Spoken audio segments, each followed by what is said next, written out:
கோரிக்கைகள் எங்கு இருக்கின்றதோ அங்கு துக்கமும் இருக்கும். கோரிக்கைகள் தீர்ந்து போவது என்பது யார் விஷயத்திலும் சாத்தியமில்லை.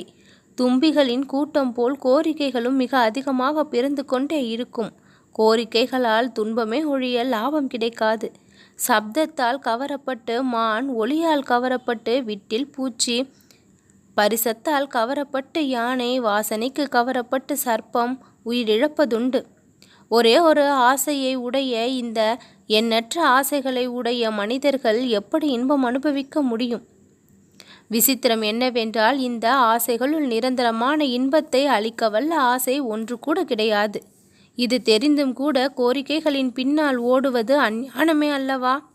அந்த அஞ்ஞான நிர்மூல சாதனங்களே எனது கதைகள், எனது வினோதங்கள், எனது லீலைகள், என் நாமஸ்மரணை. ஒவ்வொரு நிமிடமும் என் கதைகளை கேட்டல், மனனம், தியானம் யார் செய்கின்றார்களோ அப்படிப்பட்டவர்களின் அஞ்ஞானம் சூடுபட்ட வெண்ணெய் போலவே கரைந்து விடுகின்றது.